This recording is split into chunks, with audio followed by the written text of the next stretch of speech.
kababayan, kanina nagpa-interview si Baste Duterte, pakinggan natin maya-mayang konti, 'di ba? And also nandun din si Spokes Harry Roque sa labas ng ICC and si Miss Maharlika nandun din, nagulat nga yun, nagulat nga si Miss Maharlika, parte pala siya ng ng interview. So pinaunlakan ni Baste ang mga kababayan natin na nasa labas ng ICC para siya makausap and ma-interview rin po ng media katulad ng SMNI at sinagot niya yung ilang mga katanungan, update kay PRRD at kung ano-ano pa. And natanong si Baste patungkol dito sa pinoproject po ng mga double agents. At sa pinalalabas ni Mangga na siya yung parang magiging savior ni PRRD, di ba? Kasi nag-post si Mangga yan di ba, ng picture nila ni Attorney Kaufman. Sabi niya, kapit lang. Yun ang unang, nakalagay dun sa picture nila ni Attorney Kaufman. Kapit lang. We will bring him home. Sabi niya, di ba, mahabang post yun. Tapos yung picture ni Attorney Kaufman, iuuwi daw si PRRD. So, ang pinalalabas ni Mangga na gagawa niya ng paraan. At yun, sa picture pa lang na yun, di ba? A picture paints 1,000 words nga, di ba? Na parang nakikipag-collaborate siya para maisalba si PRRD at mapalabas. O si Mangga, nandyan na sa Pilipinas. O ano, nasan si PRRD? Nadala niya? Oh, so suplang-supla si Mangga, pati yung kanyang mga double agents na masyado siyang binibenta sa atin para pagkatiwalaan natin yung poke ng inang yan. Makontento na nga kayo, nabudol nyo na nga ang iba no? Double agents, hello, hi, supalpal ka ng bonggang-bongga, supalpal ka ng Miss Marlica. Ang tawag sa sinabi mo, that's bullshit. Sakit nun, ining. Sana napanood mo. Panoorin mo, nasa page ko. Naka-upload dito sa YouTube. So palpal ka ng bonggang-bongga yung mga pinagkakalat mo, pagbibida mo kay Mangga na nakikipag-collaborate para mapauwi. Sabi mo, may political, may political contribution. What? Ano sabi ng poke ng ina? Oo, may maitutulong daw talaga si Mangga para wala! Si VP Sara mismo sumupalpal. Kakahiya. Sucks to be you right now. Di ba, tuwan-tuwa kasi ang mga yan, mga kababayan, kasi nanalo si Mangga Pero again, questionable yan. I think yung tatlo, hindi questionable, no? Si Kong Marcoleta, si Bato, si Bongo. Siguradong pasok talaga. Baka nga yan yung tatlo yung nag-aagawan sa top 3 Pero yung the rest, mga kababayan, si Kiko, si Bam, even Mangga, paano nanalo yan? Lito Lapid, na wala hindi natin naririnig ang boses for 6 years. Kalahating dekadang mahigit, hindi natin, ay, senador pala yun? Nanalo ulit? Okay lang. 'Di ba? Even yung Tulfo kahit popular, ano pala yan, di ba? Dapat na matanggal yan Hindi naman yan Filipino citizen or nameke yan ng di ba? Nameke yan ng kanyang passport. Nameke ng identity yan sa US. Sana ma-disqualify ang Pokinang. Di ba? So, yung resulta nga lang ng election, kaduda-duda na. Tanong si Mangga, talagang sure bang nanalo yan? Baka ipinilit lang. Right? So, siguro rin nakatulong yung endorsement ni VP Sara, no? Para madagdagan ang boto ni Mangga. Plus, syempre, binudol kayo ng mga double agents. O, si Mangga endorso ni Sara. O, parang. Bakit hindi kayo naniniwala kay Sara? Di si Sara double agent din, sabi. Kung ano-ano ang pinagsasabi ng mga double agents, di ba? Halatang halata sila, desperado. Nanalo na yung idolo nyo, malamang namantikaan na yung uso nyo. Bakit hanggang ngayon binubodol nyo pa rin kami? Anong pambubudol na ginawa ng double agent na yun, mga kababayan? Ng Peking Duterte. So, di nga niya matawag ang sarili niyang DDS. Nag-iimbento siya ng panibagong kulto Ang tawag niya sa followers niya, Dutertista. Hindi tayo Dutertista. Even Baste kanina, sinabi ni Baste, DDS ang mga followers ng tatay niya. Ang tawag sa atin ni Baste, DDS. Ang tawag ni Baste sa mga Duterte supporters, DDS. Hindi Dutertista. Yang Dutertista, kulto yan. Biduking dinibanat ba, di ba? Nung dati walang naniniwala sa kulto yan. Yan yung mga taong ayaw matawag na DDS kasi hiyang-hiya sila. Sino ba yung mga yan? Di ba mga kakamping yan? Mga kakamping. Ang ayaw nila matawag na, ang sukang-suka sa DDS. Ang mga DDS, parang gusto nilang ma-identify as bobo. dahil sumusuporta tayo sa mga Duterte. Ang bobobo nyo, mamamatay tao yan, bastos ang bunganga, babaero, ganun-ganon. Berdugo daw si, ano, di ba, si Digongyo tawag, Dutae, kung ano na.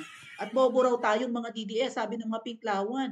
O bakit hindi mo matawag ang sarili mong DDS kung Duterte ang sinusuportahan mo? Hiyang-hiya ka matawag na DDS, kaya kayo nag-imbento ng kulto nyo. Basta na lang yan sumulpot. Anong sabi ni Dr. Lorraine Badoy yung December? Ano yung Dutertista? Sa GC namin, bago kami na-kick out, ang tanong ni Dr. Lorraine Badoy, ano yung Dutertista? Kulto. Tapos yung iba dyan, mahilig manulisit. Di ba may grupo kayo, mahilig manulisit? Nakakahiya. Right? Kayo ang nakakahiya. Hindi kaming mga DDS. At may proof kami yan mga kababayan, nanunulisit sila. Nagdo-donation drive sila. Ganyan kadidemonyo itong mga aso ni Prutas. Okay, pakinggan muna natin si Mayor Baste. When emotions are high daw, sabi. Ulul, cliche. Ito, pakinggan nyo si Mayor Baste, mga kababayan. Meron na siyang message sa government na napag-usapan. Wala naman. Wala siyang nagsabi. Wala man. Sa inyo naman, Family lang.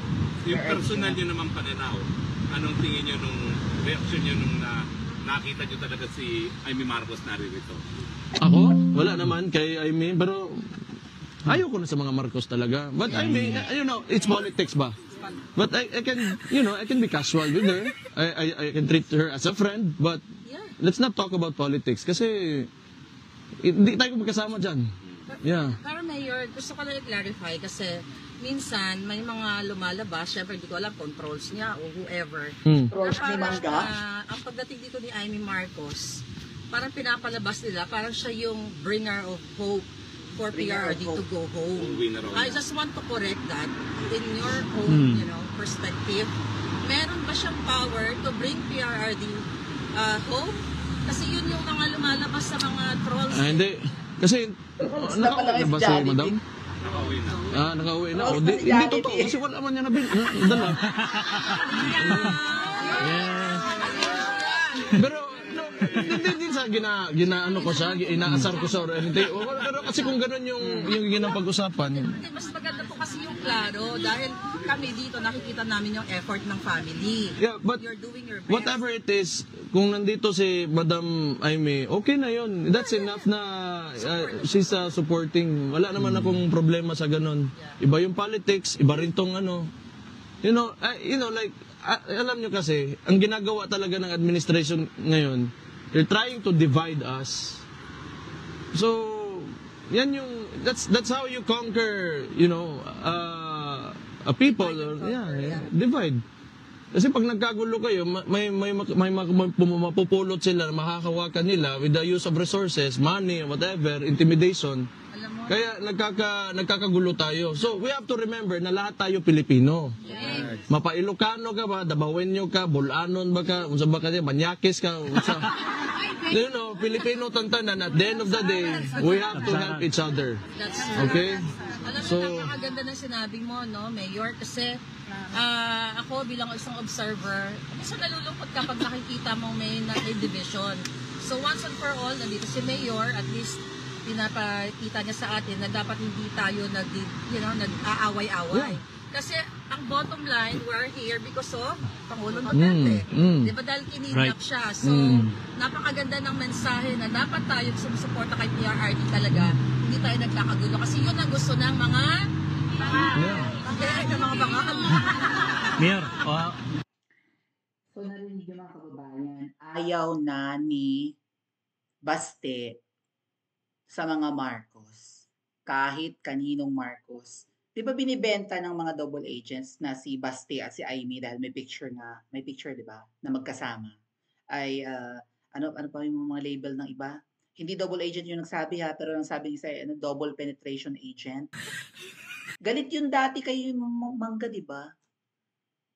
Tapos ang tawag niya kay Basti ay double penetration agent. Kasi ang ano nga kasi, baka na-brainwash din yun ni Jollibee. Hindi yata yung double agent, hindi ko alam. Kasi konti lang naman ang alam ko. Pero baka naiimpluwensya ni Jollibee kasi barka-barkada na nga sila, no? Na ang sinasabi ni Jollibee siguro sa kanyang mga kinakaibigang mga Duterte, identified na maka-Duterte na mga personalidad, ay once na naging kadikit ni Mangga, pinagdududahan na as double agent. Ay kaso mo si Basti nga ayun, di ba? May picture sila ni Mangga nung birthday ni VP Sara sa Dahig. Eh pinalalabas nila na, di double agent din si Basti kasi bati na sila yung Mangga, maka-Aimee na siya ngayon. O ano, sa Talpal, maka-Aimee pa rin? Sabi ni Basti, casual lang, wala lang. Pero hindi na siya makikipagkaibigan sa kahit kaninong Marcos. Sinupalpal nga ni Basti yun, di sabi ni Miss Marlica, hindi ka nanalo sa amin sa Davao, pang 14 ka lang. Tinanong ni Basti, di ba? Anong masasabi ngayon dito ng mga double agents? At ng mga Aiminatics? At ng mga kaibigan ng mga double agents na nauto na rin ng double agents? Hindi makamangga si Basti. Napaghahalata po talaga. Nakakalungkot nga mga kababayan na watak-watak tayo, nagkakahati-hati tayo. Dahil yan din naman po ang goal din ng mga double agents. That's why in-infiltrate nila ang mga DDS. Para magkawatak-watak. Yung ginagawa nila na huwag niyong kausapin si Maui, pinararatangan kayo na double agent kayo, kung ano-ano pa yung isinusulsul doon. Para nga magkagalit-galit. Yan talaga ang kanilang misyon. Ang number 1 po na gusto tayo magkawatak-watak ay ang mga galamay ng prutas na yan. Bukod sa, syempre, kailangan nilang umamoy, kailangan nilang magkunwari na Duterte supporters din sila. Para kung ano yung maaamoy nilang plano laban sa Ngiwi administration, maichuchuchu rin nila sa prutas na yan. Okay? Kasi mga kababayan, tingnan mo, nagkaisa kami before na mag-EDSA. Nakakalungkot, may mga grupong hindi sa amin sumama. Yung mga grupong iba, ang lalaki pa. Kung sumama sila, tapos problema natin. 'Di ba? Mabuti pa nga yung maliliit na grupong maliliit lang. Even yung mga groups abroad, nagpumilit na tumulong sa amin sa EDSA. Bakit merong nanabotahe ng EDSA? At ang mga nanabotahe, mga kababayan, ay makamangga. Makaprutas. Gagawan daw nila ng paraan na hindi mauulit ang EDSA. Demonyo, di ba? Hindi natin gustong magkawatak-watak. Pero kapag may ahas sa pugad natin, tagpasin natin ang leeg. Hindi literal. Ganun kasi ang dapat gawin sa ahas. Tagain mo. Hindi rin literal. Okay? Kasi ahas Kung yan ay dadakmain mo ng kamay, baka puluputan ka niyan, mabalik pa buto mo, mabalik braso mo. Makagat ka pa, maano ka pa ng venom niyan. 'Di ba? Pag may ahas, i-booking. Hindi yan para magkawatak-watak tayo, kundi para alisin ang mga peke. Kitang-kita na ang mga peke. At mabuti na lang, si Vice Mayor Baste, ay aware na hindi rin natin dapat pagkatiwalaan si Mangga. Dahil ang mga makamangga ay pinalalabas nila, ang tawagan ni Miss Maharlika sa mga Aiminatics, trolls daw May trolls ka ba, Mangga? Kasi kapag ikaw ang pinopost ko, or kapag about double agent ang pinopost ko sa Facebook, ang daing uma-attacking trolls sa akin. Pare-pareho ang comments. Yung iba, kunwari, magsusulat ng mahaba-haba para makapangkutok pa rin ng ibang mga nakafollow sa akin. No? Kung todo explain, feeling matalino. Pero yung iba mga kababayan, pare-pareho ang linyahan. As in, may igsing sentences, tapos iba't ibang pangalan, mga nakalock profile pa. Tapos fake pa yung mga profile picture. Halatang trolls. Kung hindi man trolls, mga syunga na lang talaga, mga na-brainwash na ng mga Aiminatics. 'Di ba? Tuwang-tuwa sila na, si Maui, wala nang masyadong nagbabasa ng mga post, wala akong paki, wala akong kinikita sa Facebook. Ang mahalaga, nabubuking ang mga makamangga. Sabi nung kanta. Ano ining, kumusta ka? Kumusta kayo? O, so palang amo nyo ni Baste. Baka mamaya maging anti-Baste na kayo niyan. Yung iba sa inyo, pinupush si Baste na tumakbong president sa 2028 kasi hindi nyo kayang lapitan si VP Sara, hindi nyo kayang dikitan at utuin. Alam niyo bang yung ibang double agents, ganun mga kababayan? Dahil hindi nila kayang lumapat kay VP Sara dahil nga alpha female or kapwa nila babae, may mga karamihan sa mga double agents yata babae. Dahil nga kapwa nila babae na hindi nila kayang bula-bulahin, si Basti na lang kahit papaano lalaki, di ba? Labasan mo lang ng tutoy, labasan mo lang ng papaya, baka, di ba, matuwa na sa kanila. What do you think, mga kababayan? Kaya ba? Ano ba to? Okay, kung todo endorse sila ngayon kay Baste, di ba? Na tatakbong, gusto nila si Baste ang tumakbo sa 2028. Nakikita raw nila ang potential ni Baste.